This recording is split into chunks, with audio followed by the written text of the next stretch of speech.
Hi, this is part two of a very occasional series. We were talking about allergies, but not allergy in the sense that we are normally taught to think about it.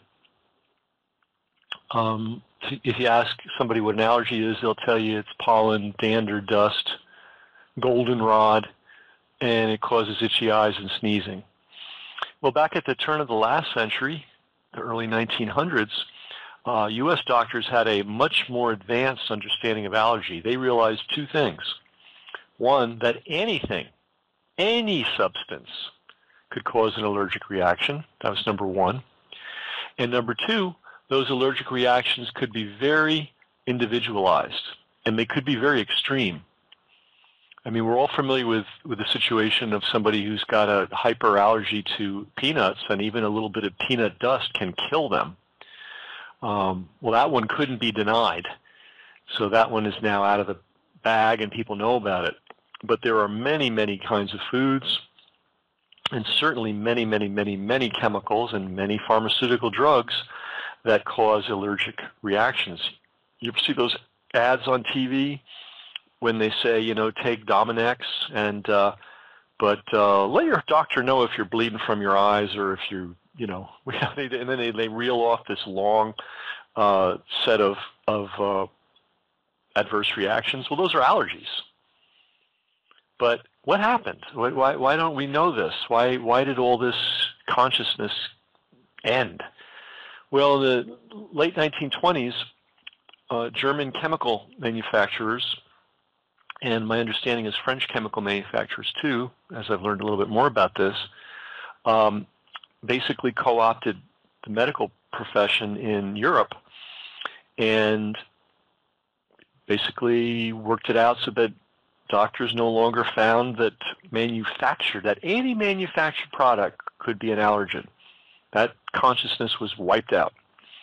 And it was all limited to dust, dander, pollen, and natural substances that nobody owned and nobody manufactured and nobody had a bank loan on.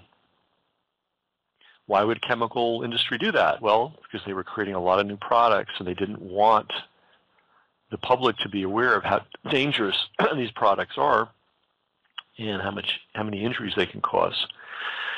So in the late 20s, these German doctors came over to the United States, and I'm not sure how they did it, but they persuaded U.S. medicine, they probably persuaded them with bags of cash. They persuaded the U.S. medical system to also disavow any knowledge of any allergens other than dust, dander, wood fire, smoke, I don't know. Anything that's not manufactured by a chemical company or a pharmaceutical company could no longer be the source of an allergy. And any allergic reaction that's extreme could have neurological component, could have gastrointestinal components, could make somebody stagger, could make somebody appear drunk, could knock somebody unconscious, could undermine someone's immune system. All those allergic reactions that U.S. doctors were reporting at the turn of the century with the birth of the industrial era, that was wiped off the map and made to disappear. So if somebody has an allergy to a manufactured thing and it's extreme and they go to their doctor, they can pretty much count on their doctor doing nothing for them.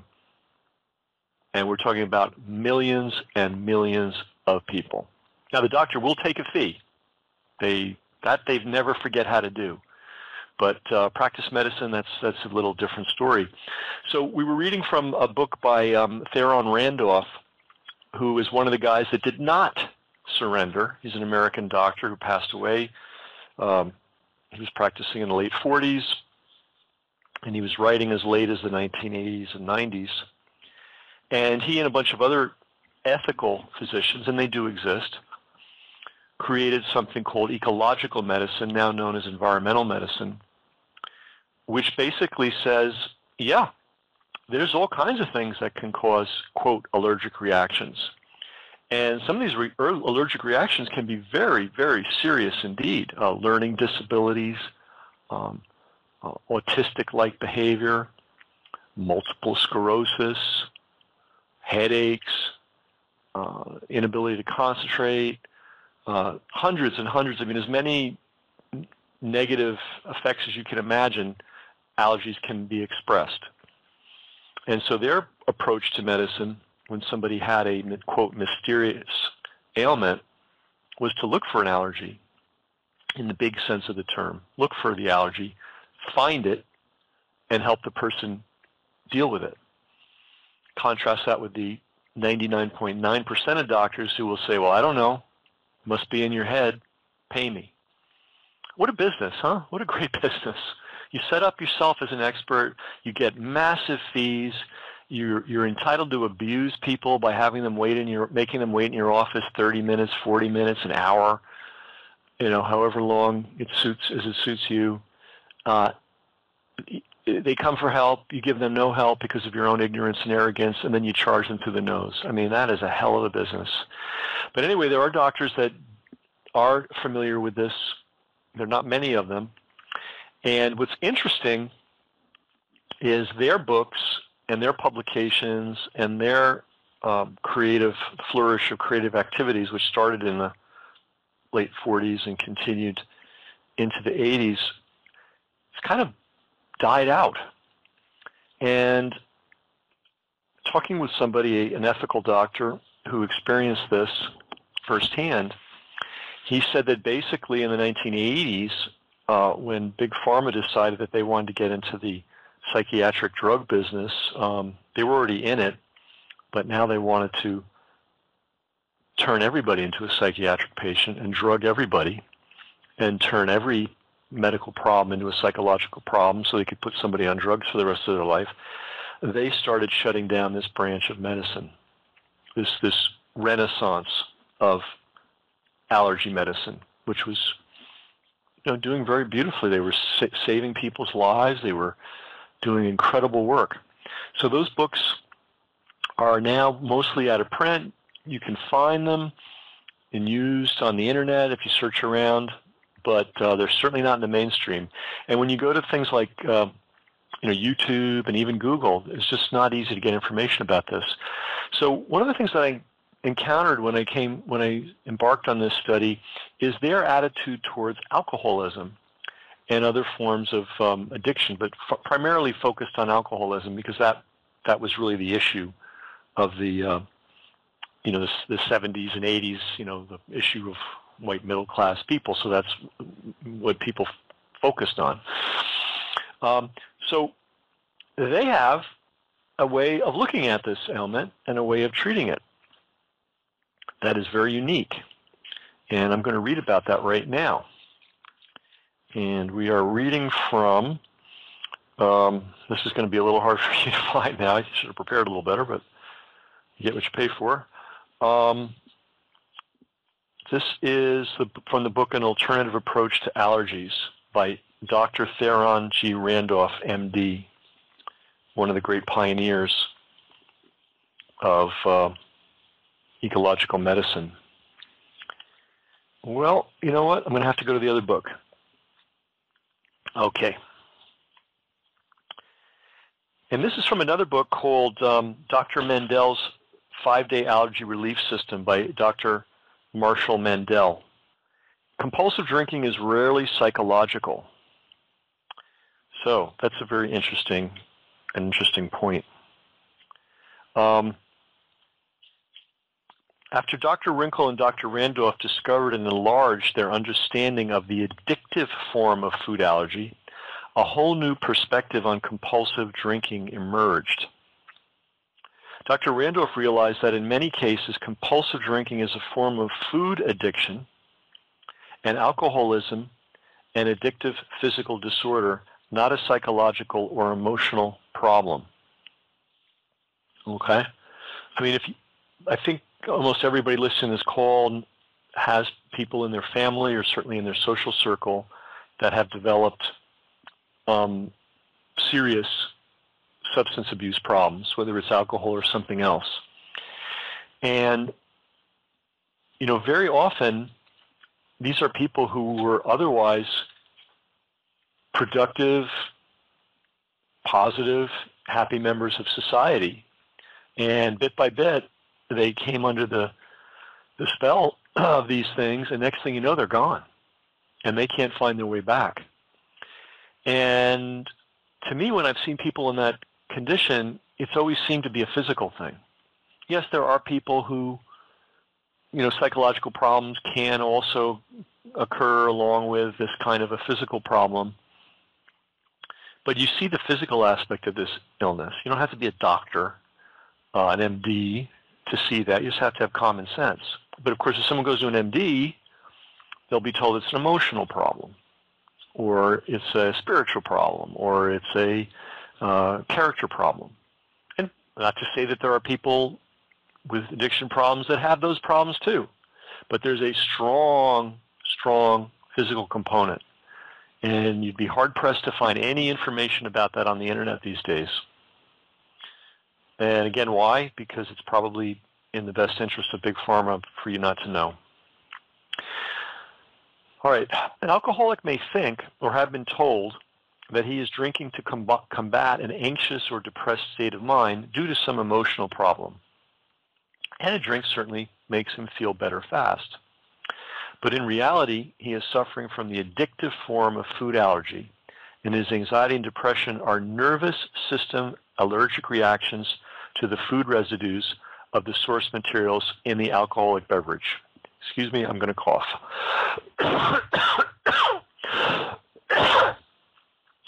Alcoholic beverages are derived from the fermentation of sugars derived from the plant starches of a variety of grains and vegetables, or are naturally present in fruits.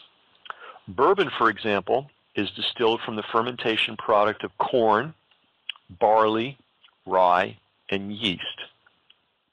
Domestic vodka contains corn, barley, rye, wheat, potato, yeast, and possibly beet sugar or cane syrup.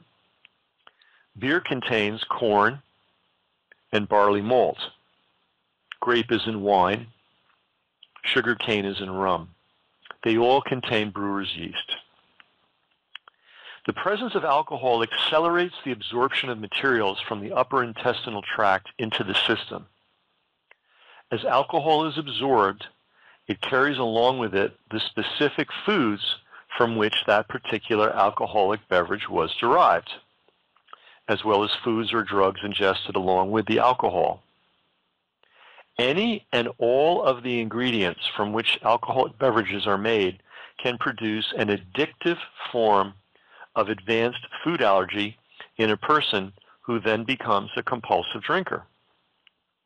Like the compulsive eater, the compulsive drinker suffers from withdrawal symptoms from one or more of the food ingredients in his favorite drink. These alcohol-related withdrawal symptoms often are so intense that the addicted drinker is driven to seek relief from his discomfort by having another drink, and the cycle goes on and on. So if you don't have one of these advanced food allergies, you may look at somebody that does drink this way and just be mystified. It's like, why can't he or she just get a handle on it and stop? If you realize that it's possible for someone to have an allergy to anything, and that those allergies can take very unusual and powerful forms, this is suddenly not such a mysterious thing. So Theron, this is Marshall Mandall, Dr. Marshall Mandall, is talking about a person having an allergy to corn, for example. And what is alcohol? It's super refined corn. I mean, not all alcohol, but if you're drinking like bourbon, for example. Right? So if you have an allergy to corn, imagine how you're going to react to corn times 100, which is what alcohol is. Now, Mandell goes on to talk about Randolph's work, Theron Randolph's work. As Dr. Randolph described it, compulsive drinking is the alcoholic's way of postponing hangovers by taking more alcohol as soon as the hangover symptoms appear. Unfortunately, as in any addiction, More frequent and larger doses are very often needed to control withdrawal symptoms and briefly regain the feeling of well-being. In cases of compulsive drinking, there is a vicious cycle of withdrawal symptoms and relief, which is followed by recurring symptoms that are temporarily relieved by the ingestion of still more alcohol until this endless cycle is hopefully interrupted at some point. In a recent radio discussion on alcoholism, the physician guest speaker indicated that a substantial number of alcoholics were chronically ill young adults who took their first drink when they were in their teens and found they loved alcohol instantly because it made them feel so much better. So this is pointing to a physical, infirmity, basically, a vulnerability. The doctor presented this fact, but he did not recognize its significance. To one who understands the addictive aspect of food allergy, it is easy to understand why these young people become compulsive drinkers so quickly. For many years, they had been suffering from the effects of chronic addictive food allergy. A young person could have been ill for years because of addictive wheat allergy that was perpetuated by eating bread, cake, cookies, pretzels, crackers, pizza, and spaghetti. Then, as if by magic, his chronic symptoms were almost instantly relieved when he took his first drink of a wheat-derived alcoholic beverage. That first very special drink cured symptoms that had been present for many years because the rapidly absorbed alcoholized wheat blocked the effects of the food withdrawal that were making him ill. The first drink was thus the beginning of a downward spiral into an increased intake of alcoholic beverages, which were rapidly effective food addiction treatments via rapidly absorbed food alcohol. So just to recap what he's saying, somebody might have a wheat allergy because medicine is so primitive. Doctors don't even notice. So this poor person is suffering their whole life with a wheat allergy. Wheat's everywhere. He or she eats wheat. They don't even realize that it's wheat that's causing them to be depressed or down or ill feeling all the time. And then one day they come across an alcoholic beverage, concentrated wheat. They take a sip and, wow, the bad feeling's gone until it wears off. And now they're feeling really bad. And they can feel good again by going back to the super concentrated version of wheat, the thing that they're allergic to. Here's a case study. Okay, so how a compulsive drinker can help himself. The compulsive drinker is suffering from an addictive form of food allergy to one or more of the foods employed in the production of his favorite drink. The addicting foods are usually present in his daily diet. For him to be cured, he must identify the particular food allergens in his compulsively taken favorite drink and eliminate these foods from his diet completely, or he will keep craving the alcohol that contains them. So if somebody is stuck in this terrible cycle, luckily, there's not an infinite number of things that could be causing it. It could be a wheat allergy, could be a corn allergy, could be a rye allergy, could be a grape allergy if wine's involved. It could be beet sugar allergy. It could be a cane sugar allergy, like in rum. So what someone with that kind of a problem would be advised to do is go through a process of discovery and see if, in fact, they are allergic to wheat or corn or rye. And if they are, the advice from this book, from Dr. Mandell, is you got to stop eating wheat. So let's say it's wheat. Let's say you discover it's wheat. You just stop eating wheat. In fact, without a single test, a compulsive drinker could conceivably eliminate all the alcohol source foods from his diet by finding out the ingredients of his craved alcoholic beverages, and make very satisfactory progress in controlling problem drinking. As long ago as 1948, Dr. Randolph was the outstanding investigator involved in allergy-oriented studies of alcoholism. I am indebted to Dr. Randolph for supplying me with the following case history of an abstaining alcoholic who had not had any form of alcoholic beverage for 26 months when he first came to my colleague. Dr. Randolph put him on a special diet that eliminated malt, wheat, and rye, the major ingredients in the patient's favorite drink. For 3 days, this reformed compulsive drinker, even though he had not had a drink in 26 months, went through a period of incapacitating withdrawal symptoms. Incapacitating, right? Not just a little discomfort, but really just putting that person down for 3 days. 2 days after these symptoms cleared up, he had a test meal consisting of wheat only, and his cereal grain triggered a hangover, as if it were an alcoholic hangover, that was, according to the patient, indistinguishable from the morning after syndromes that he had associated with his past drinking. Obviously, it was not the ethyl alcohol present in these beverages that had been at the root of his drinking problem. It was an addictive food allergy to the wheat from which the alcohol was derived. As you can see, the words hangover and withdrawal are interchangeable. He had abstained from drinking, but not from the foods that were the source of his drinks. He had maintained the same old wheat addiction, but he fought it on a different level by getting his daily wheat fix for 26 months by eating foods that contain wheat, and this held his wheat symptoms in check by preventing his withdrawal hangover until he stopped eating wheat. Thanks to Dr. Randolph, we have known about the addictive aspect of food allergy and its role in alcoholism for decades now. But this valuable information has fallen on deaf ears. Now that's pretty sad. So it may not be the case for everybody who develops alcoholism, but apparently it is the case for some people that they have an underlying addiction to the substance that the alcohol is made of, and that you can treat that person and resolve the physical part of their alcohol addiction by identifying the offending substance, wheat, corn, rye, and just eliminating it from their diet forever.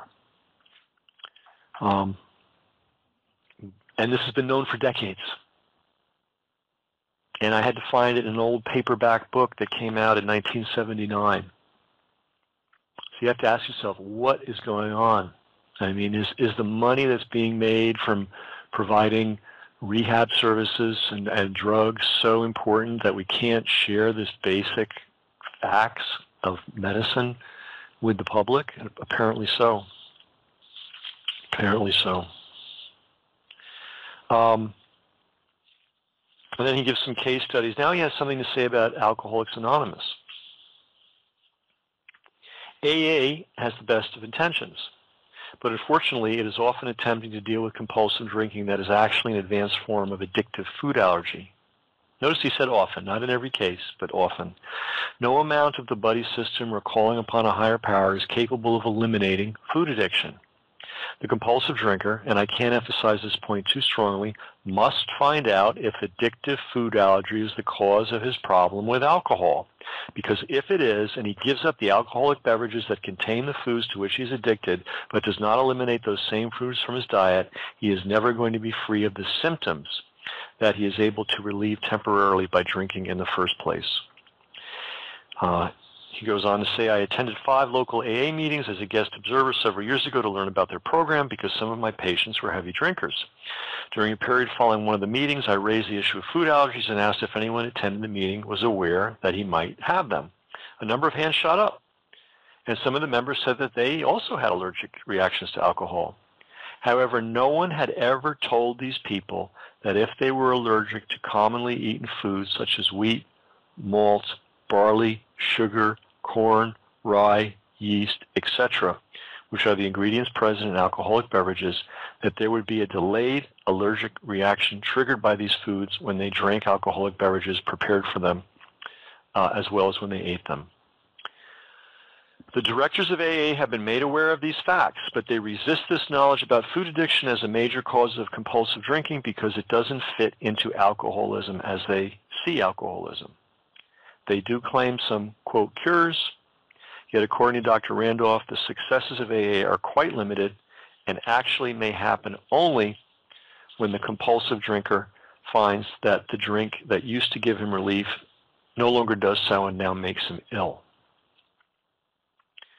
AA literature states that you can't help the alcoholic, only he can help himself, but without knowledge this is not possible in the case of addicted drinking.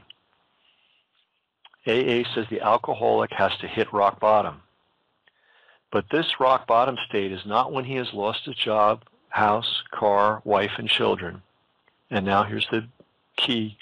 It is when his body's adaptation mechanism fails and the alcoholic has lost his ability to tolerate any alcoholic beverage, and he must stop drinking because the symptoms from drinking make him feel worse than abstaining. He used to have nausea, now he actually vomits. He used to get headaches, now he has severe migraines. He used to tremble, now he shakes violently. A message I once saw scrawled on the wall of a restaurant's men's room said, "Death is Mother's Nature way of telling us to slow down." The, quote, reformed alcoholic has heeded a similar message, but that kind of cure takes a long time. The allergic alcoholics who are able to stop drinking before their adaptation mechanism fails are those individuals who get relief from their symptoms, their withdrawal symptoms, by eating foods to which they are allergic and addicted.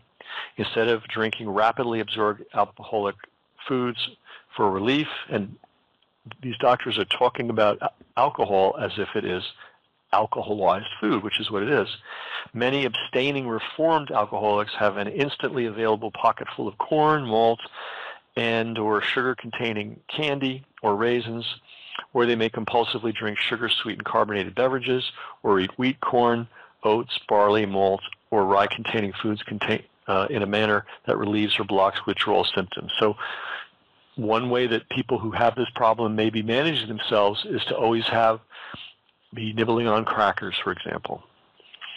Although AA and its related organizations have only the best intentions, they often fail, just like many of the sincere physicians, psychologists, and social workers who have tried to cure compulsive drinkers. I'm going to say something about this. Sincere is not an excuse for being stupid. You know, you see something not work for year in, year out, decade in, decade out, you're collecting a paycheck, maybe you should crack a book and learn something. So it's nice that he calls them sincere. Counseling, psychoanalysis, group therapy, family therapy, and medications, all big money makers, by the way, cannot help the compulsive drinker get to the biologic root of his problem if his alcoholism is an addictive form of food allergy that is never recognized or properly treated. And then he goes on to give a methodology for how to test people. And this is serious business. And but now you know it exists. Now you know that there are doctors out there. Maybe they're being censured. Maybe they're being threatened for being effective. I don't know. But now you know that there is a possible alternative to the ineffective methods that are out there. And this comes from Dr. Mandell's 5-day allergy relief system. That's the name of the book, and it's by Dr. Marshall Mandell. And I'm going to see if I can find the original stuff that came from the doctor that made this discovery, Theron Randolph. I mean, this should have been the most important discovery of the 20th century.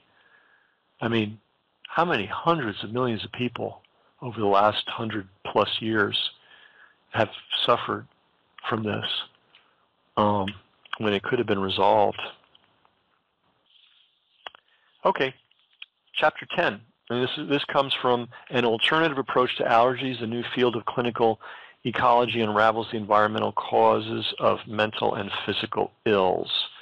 And this was originally written this is from 79 as well. And again, when did the big pharma get completely interested in getting involved in psychiatric drugs on a large scale? 1980s. Late 70s, 1980s. This book came out in 1979, and you don't see these books around anymore. I don't think that's a coincidence. Anyway, here we go from Randolph. We are so imbued with the psychological explanations of alcoholism that it seems strange to consider this problem as being related to food or chemical susceptibility. Frequently, however, an alcoholic is not a mentally sick person in the conventional sense, but a very advanced food addict. In fact, alcoholism could well be called the acme or pinnacle of the food addiction pyramid. And again, we're not talking about people that are just, don't know how to stop. We're talking about somebody that has a biochemical problem related to the chemicals of food and how it interacts with their nervous system. It is usually assumed that the alcoholic craves the ethyl alcohol in his drink. In most discussions of the problem, however, a significant fact is overlooked. Few people would choose to drink pure ethyl alcohol, even if given the chance. Alcohol is almost invariably found mixed with other ingredients or fractions, many of them related to common foods. Starting in the mid-1940s, I began to accumulate evidence that it was principally these foods, rather than alcohol itself, to which many alcoholics were addicted. Now, he said many, he didn't say all. So this may not work for everybody, but boy, is it something worth exploring. This insight related to developments in food allergy. It was Herbert J. Wrinkle, the same man who discovered masking and unmasking of food allergy, who first diagnosed allergies to corn in the 1940s. I confirmed Wrinkle's observations in my patients, and together we published a series of lists of food containing corn or corn products. Now, this is amazing. It took until 1940s for the medical profession, well, not the profession, but this path-breaking doctor, to discover that there are people that have corn allergies. Wow. Allergy to corn turned out to be the most common allergy in North America. So it wasn't discovered until the 1940s, and it turns out to be one of the most common allergies. And here it is, 2018, and I bet you never heard this before, and I would bet your doctor doesn't know.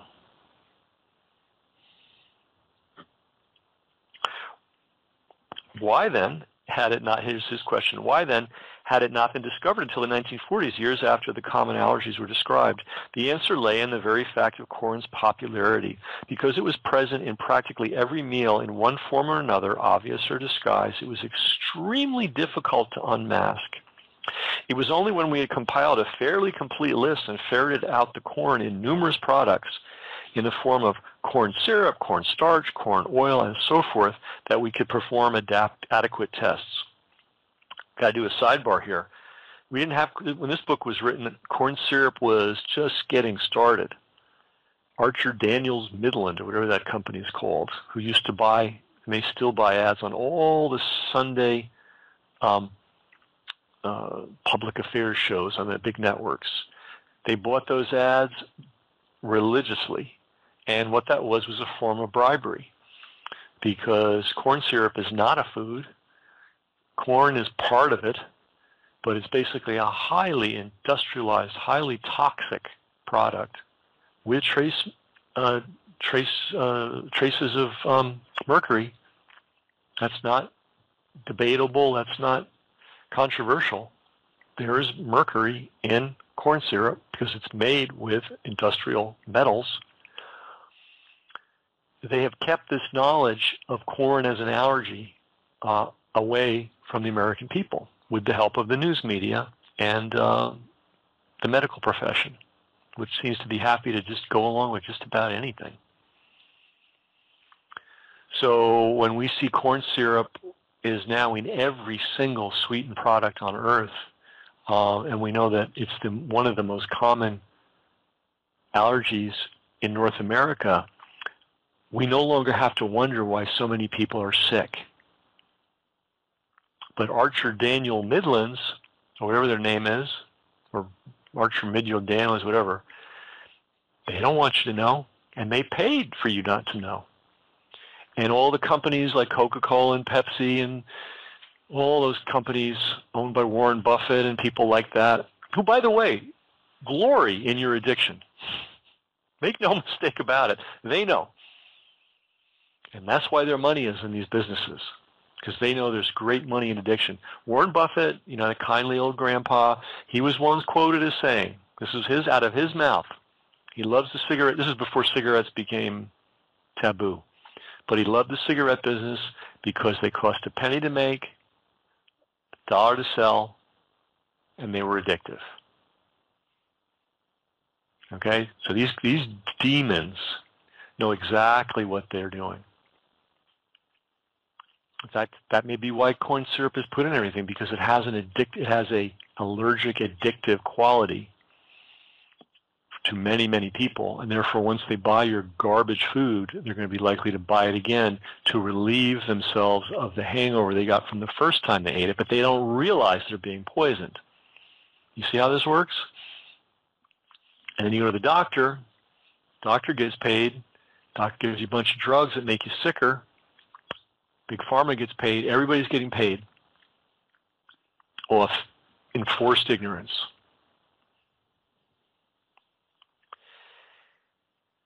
Now, Dr. Randolph goes on. Soon after this discovery that corn is a common allergy, which we didn't have until the 1940s, I began to notice that many of my alcoholic patients had allergies to corn. Some patients, for example, told me that they became drunk only on 1 or 2 glasses of beer or a couple of shots of bourbon. Such patients were invariably highly susceptible to corn or to other ingredients in these beverages, such as wheat or yeast. It dawned on me that it might be these substances, rather than the alcohol per se, which perpetuated the craving for alcoholic beverages, which caused the bizarre behavioral changes associated with alcohol consumption.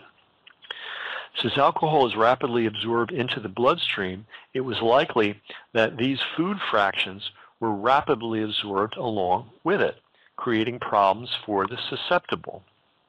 So, you got an allergy to corn, it's dragging you down, you keep eating corn because it brings you back up, then you get a hangover and you go down, then you eat some more and you come back up, and you live in a miserable life. Not terrible, but not super happy.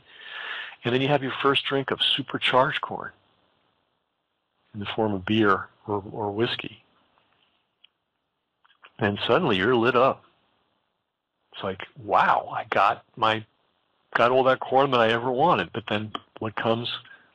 The corresponding crash. And you need that corn fix again. And you crash. And you need it again. And you crash. And alcohol happens to be involved, but it's not necessarily the main player. Unfortunately, alcohol is toxic. It's toxic when consumed in large amounts. It's toxic when consumed chronically. So you're addicted to the corn, but the alcohol comes along for the ride and ruins your life. So here's the case study. The theory was confirmed in the case of Ted Parsons, who I first saw in 1948. Parsons had been a successful executive on the way up, associated with a large company in Chicago. After his rapid rise, he became, over a period of years, an alcoholic. He was suspended from his job and actually became a Skid Row type of drunkard. With his family's help, and we see this, I think everybody knows a story like this, maybe even in your family. Again, an upstanding citizen, a hardworking person, a good person, a contributing person, not somebody with all kinds of, hidden mental disorders, and next thing you know, they're gone. What explains that? Some deep psychological unresolved problem? I doubt it. I doubt it. Some incredible physical vulnerability? Much more likely. With his family's help, he managed to pull out of his nosedive, and he became a founding member of the Alcoholics Anonymous group in his area. But after 10 years on the wagon, he had begun to backslide. Another interval of alcoholism ensued, followed by a period of abstinence. This time, however, he recovered his sobriety, but not his health. When he was not drinking, he suffered from extreme fatigue and almost constant headaches. Why? He was addicted to something that he was continuing to eat. In preparing to perform food now, and which he could have solved, quote, solved, by taking a drink. But he had the strength of character to not do that, but it didn't make his life any better. In preparing to perform food ingestion tests with corn and wheat, which from an allergy point of view is virtually identical to barley and malt, he avoided these foods for 4 days. His fatigue was greatly accentuated for 2 days as a withdrawal reaction, following which he felt much better. So that book that I was talking about earlier, Dr. Mandell's 5-Day Allergy Relief System, is basically saying, don't eat the thing for 5 days. And if you feel really bad, you probably have an allergic reaction to it. But don't worry, in 2 days, it's going to be out of your system, and then the next 2 days you're going to feel great. And then the test would be to take a little bit of it again on the 5th day. And if the symptoms come back, you nailed it. You don't necessarily need to go to somebody to do this for you, by the way. By the way, you're supposed to say, and consult your physician, which is very cruel advice. How many people can consult their physician, right? You call up, you get an appointment, you go there, you have 5 minutes, you ask a question, they don't know the answer, you're out of there. That's consulting your physician. And maybe you have a different kind of arrangement with your doctor. Maybe you have a different kind of doctor. But that's the kind of doctor that I know. And I don't know many people that know any other different kind, but you're supposed to say that. So consult your physician. So in preparing to perform food ingestion tests with corn and wheat, okay, we already talked about that. His fatigue was greatly accentuated for 2 days as a withdrawal reaction, following which he felt much better. During the test with wheat porridge, he developed progressive nasal obstruction and fatigue, as well as a tautness of the nape of the neck and delayed dizziness. Reactions persisted for several days. That happened to me with something once. My neck, the nape of my neck got tight, and then I became incredibly dizzy later, and it lasted for days. And nobody I talked to, medical, had a clue. They acted like they'd never heard of it. I've never heard of it. Some nasal symptoms of fatigue were still present prior to Parsons' corn test 4 days later. The trial ingestion of corn porridge and corn sugar was also followed by a progressive increase in fatigue and some staggering, just from eating corn porridge.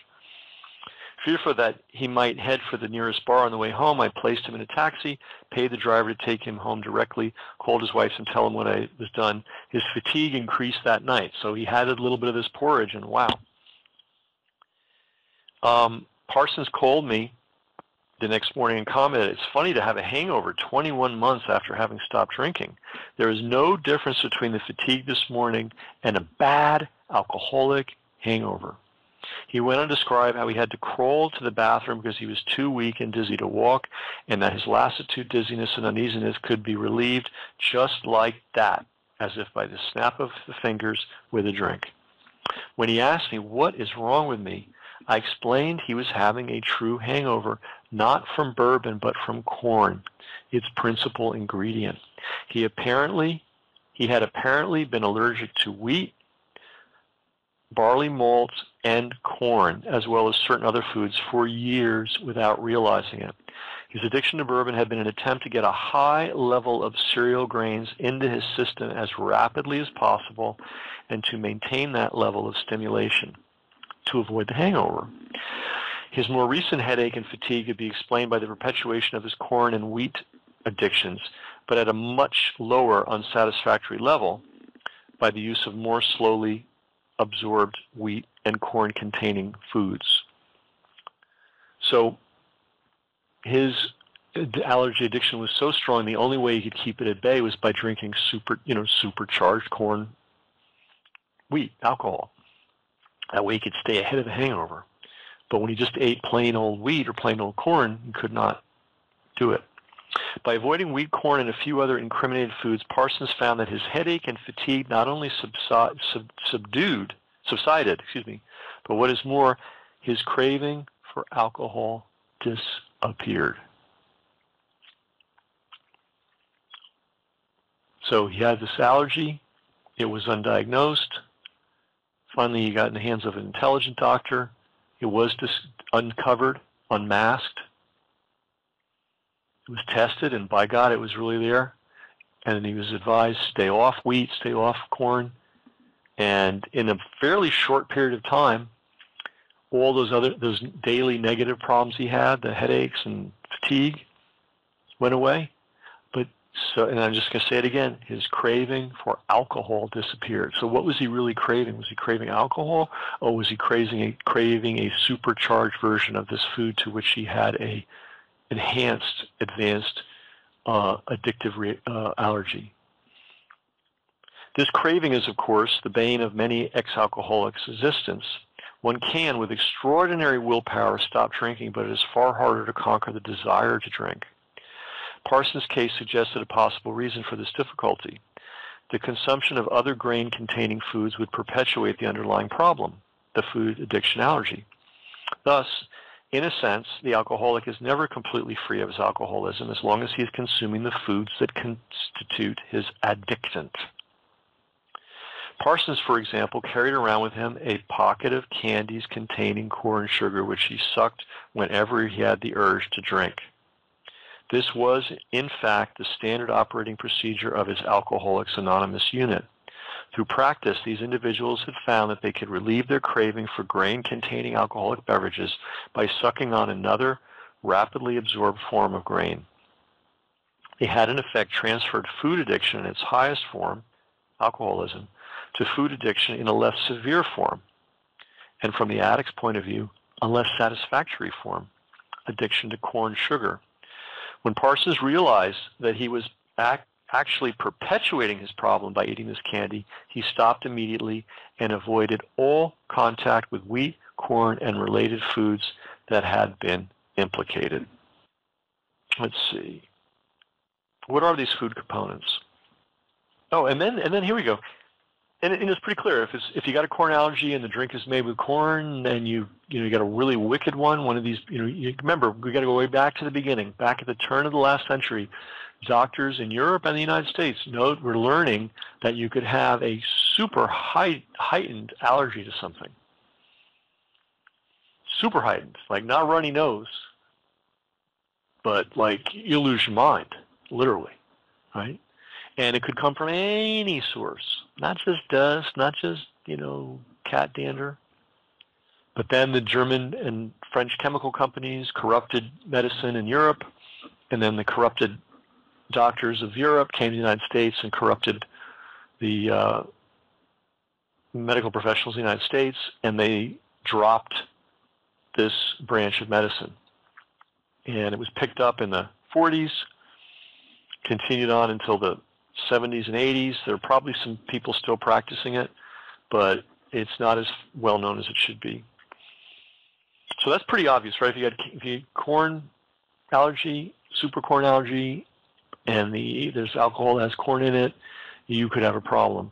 But sometimes people would have reactions to a food and a different liquor. So, for example, why did corn-sensitive patients react to Scotch whiskey? Scotch comes from the British Isles, but no corn is grown there. Why did grape-sensitive people react to Puerto Rican and Cuban rum, but not to Jamaican rum? There's a whole bunch of examples like that, sort of mysterious things. Let's look at the rum one. So again, let's get this right. So a guy with grape sensitivity reacts to Cuban or Puerto Rican rum, but not to Jamaican rum. Why did that happen? Well, Jamaican rum, like other rums, is made from corn sugar. However, the laws of Jamaica demand that rum manufactured there be bottled on the island, whereas Cuban and Puerto Rico rums are shipped from their home ports to the United States in big hogshead barrels. Most of these rums were then blended with up to 2.5% grape brandy before bottling. Hence, grape-sensitive patients could be expected to react to the Cuban and Puerto Rican rums. So there's a lot of, you got to know how things are made, and it's not necessarily easy to find out how things are made to really get to the bottom of some of these things. So anyway, these are two books. They're both hard to find. but if you search around, you might be able to find them. One is Dr. Mandell's 5-Day Allergy Relief System by Dr. Marshall Mandell, Mandell. The other is An Alternative Approach to Allergies. The New Field of Clinical Ecology Unravels the Environmental Causes of Mental and Physical Ills by Theron G. Randolph, MD. And why this isn't common knowledge, why this isn't tested on every single person who ever develops an alcohol problem is kind of a mystery. But when we know how the world works, and we know all the people whose bread is getting buttered by not knowing the answer and suppressing that answer, then maybe we have our answer. So consult your physician. And get these books, and maybe they'll help.